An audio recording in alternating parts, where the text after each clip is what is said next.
One miscalculated step on a frost-covered trail, one decision to venture solo into Taiwan's deadliest winter conditions. That's all it took to turn the bikini hiker's greatest passion into her final battleground. What happened next would expose the brutal reality that no amount of experience can protect you when the mountains decide to collect their debt. It was January 19, 2019, when the unforgiving peaks of Taiwan's Yushan National Park would claim the life of one of Taiwan's most recognizable hiking figures on social media. The towering summits, reaching nearly 13,000 feet above sea level, stood shrouded in winter's harsh embrace, their jagged ridges cutting through clouds that promised nothing but trouble for anyone brave enough to venture into their domain. The morning air hung thick with moisture, temperatures hovering just above freezing at lower elevations, but plummeting well below zero at the higher reaches where Gigi Wu planned to trek. At 36 years old, Wu had built a reputation that straddled two worlds: the serious mountaineering community that respected her technical skills, and the social media sphere that knew her as the bikini hiker. Her Facebook following of 18,000 fans had grown accustomed to seeing her trademark photos, Wu posing in colorful bikinis atop Taiwan's most challenging peaks, always with proper climbing gear visible in the frame. Wu had previously worked as a photo model before dedicating most of her time to hiking and high-altitude trekking, her passion for the mountains evident in every post she shared. She possessed an infectious enthusiasm for Taiwan's natural beauty, often describing the spiritual connection she felt when standing above the clouds. Her personality combined genuine warmth with an adventurous spirit that sometimes pushed boundaries others might consider reckless. She had conquered over 100 peaks in just 4 years, each summit marked by her signature bikini photo, a tradition that began as a lost bet with a friend but evolved into her calling card. Born in 1982 in Taipei, Wu grew up in a modest family that nurtured her adventurous nature from a young age. After her father passed away in 2014, she made a significant life decision, quitting her modeling job and turning to hiking as a way to cope with her grief. The mountains became her sanctuary, a place where she could process loss while challenging herself physically and mentally. Her transformation from a shy girl who had always hidden behind glasses to a confident woman embracing both her beauty and bravery became part of her compelling story. The weather forecast for Yushan National Park that weekend painted a concerning picture. Weather forecasts and park advisories warned of rapidly changing mountain conditions, with visibility dropping to near zero in some areas and wind speeds reaching dangerous levels. Despite these warnings, Wu had committed to a solo multi-day trek through some of the park's most challenging terrain. She carried a satellite communication device, cold weather gear, and supplies intended for several days on the trail. Her last social media post, uploaded on January 18th, showed a breathtaking view from above the cloud line. The image captured the ethereal beauty that drew Wu to these heights time and again, rolling white clouds stretching endlessly below, with only the highest peaks piercing through like islands in a cotton sea. What the photo didn't reveal was the deteriorating weather system moving in from the west, bringing with it the conditions that would soon turn her adventure into a fight for survival. Wu had chosen a route that passed through particularly remote sections of the national park. The trail wound through dense forest before climbing steeply toward the alpine zone, where exposed ridges and deep ravines created a landscape both beautiful and treacherous. She had hiked this area before, but never alone in winter conditions. The path she selected required crossing several areas where the trail narrowed to just a few feet wide with steep drops on either side. Just weeks earlier, on December 24th, Wu had experienced a close call that underscored the risks of solo travel in steep terrain. She had posted photos of her legs badly bruised and battered, explaining in the comments how she had slipped from the path and easily could have fallen much further. The incident had left visible marks on her body, evidence of how quickly the mountains could turn dangerous, even for someone with her experience. Yet the near miss seemed to have done little to dampen her enthusiasm for solo adventures in challenging terrain. Wu's ambitious goal extended far beyond the 100 peaks she had already conquered. She aspired to climb all 268 mountains in Taiwan's Central Mountain Range that stood over 9,800 feet high, a monumental undertaking that would have marked an ambitious personal goal within Taiwan's high mountain hiking community. Her dedication to this quest often put strain on her family relationships, particularly with her mother, who worried constantly about her daughter's increasingly dangerous solo expeditions. On the morning of January 19th, Wu was making her way along one of these exposed sections when disaster struck. The exact sequence of events remains unclear, as no witnesses were present to observe what happened. Investigators later concluded that Wu likely lost her footing on a section of trail made treacherous by overnight frost and morning moisture. The combination of slick rock and loose gravel created conditions that even an experienced hiker could find challenging. The fall sent Wu tumbling dozens of feet down a steep ravine, her body striking rocks and vegetation as she descended. The impact left her with injuries severe enough to prevent her from climbing back up the rocky slope. Trapped at the bottom of the ravine, Wu found herself in a nightmare scenario, injured, alone, and with weather conditions rapidly deteriorating around her. Despite her injuries, Wu managed to retrieve her satellite phone and place an emergency call to rescue services. The call came through to the Nantou County Fire Department, where dispatchers immediately began coordinating a rescue operation.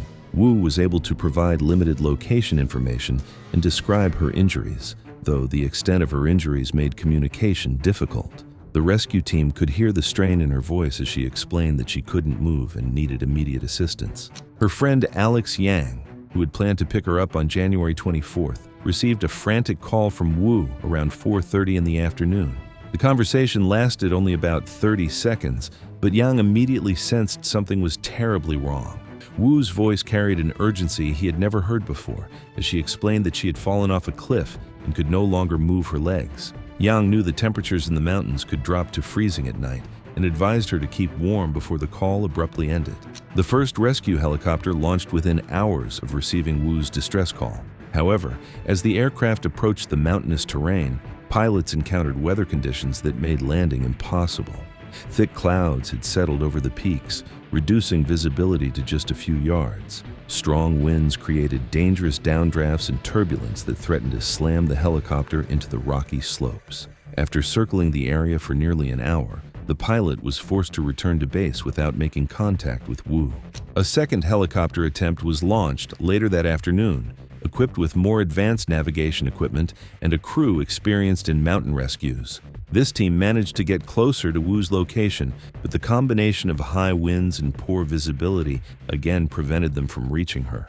Radio contact was established briefly, confirming that Wu was still alive but growing weaker. The rescue team could hear the exhaustion in her voice as prolonged cold exposure and exhaustion took an increasing toll. As darkness fell on January 19th, temperatures in the ravine fell well below freezing overnight. Wu, dressed for hiking rather than surviving a night exposed to the elements, faced a battle against time in the mountain's merciless cold. Her body heat began to dissipate rapidly in the frigid air, while the rocky walls of the ravine provided no shelter from the wind that howled through the peaks above. The third and final helicopter rescue attempt came early on January 20th, as soon as weather conditions showed the slightest improvement. However, the overnight storm had worsened visibility even further, and dangerous ice conditions on the aircraft forced this mission to be aborted as well. With aerial rescue proving impossible, the Nantou County Fire Department made the difficult decision to send a ground team on foot. The ground rescue operation involved members of the Kali Buan tribe, indigenous people from the Bunan tribe, known for their expertise in high-altitude terrain.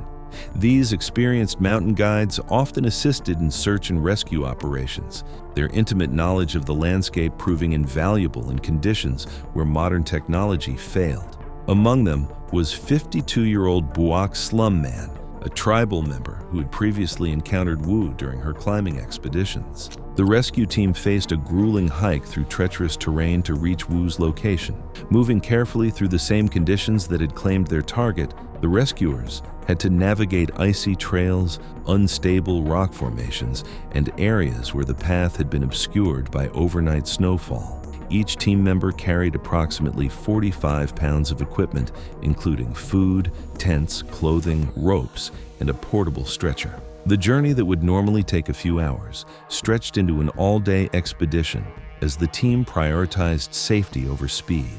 When the rescue team finally reached the ravine where Wu had fallen, they found her body at the bottom of the rocky slope. The The 36-year-old mountaineer had succumbed to hypothermia during the night, her body unable to maintain core temperature in the sub-freezing conditions. Saklu Man, one of the tribal rescuers, discovered her lying on her back with her eyes closed and blood around her mouth. There was no sign of breathing or pulse, and her skin felt cold to the touch. The scene told the story of her final hours. Evidence showed she had attempted to create some shelter using an aluminum sleeping mat that covered most of her body, but her coat lay beside her, possibly displaced during attempts to adjust her position or conserve heat that often accompanies the final stages of hypothermia. Scattered around her were scraps of food and drink, indicating she had tried to maintain her strength during the long, cold night. Lin Cheng-yi from the Nantou County Fire and Rescue Services later explained to reporters that the weather conditions had made any rescue attempt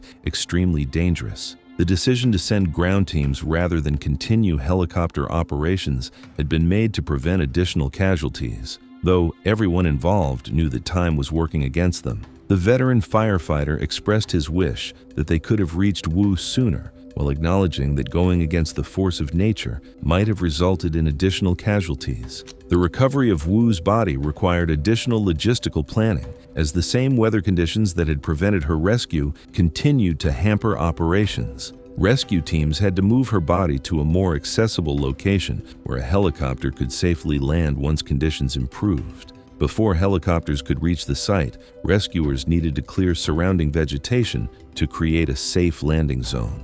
On the morning of January 23rd, a UH-60 Black Hawk helicopter finally managed to reach Wu's location, hovering high above the slope for an extended period, while crews battled strong mountain winds. The pilots struggled to keep the aircraft steady against strong mountain winds as the recovery team carefully lifted her body onto a metal stretcher. The dangerous operation required precise coordination between the flight crew and ground personnel to avoid adding to the tragedy. The official cause of death was determined to be hypothermia, brought on by prolonged exposure to freezing temperatures following her fall.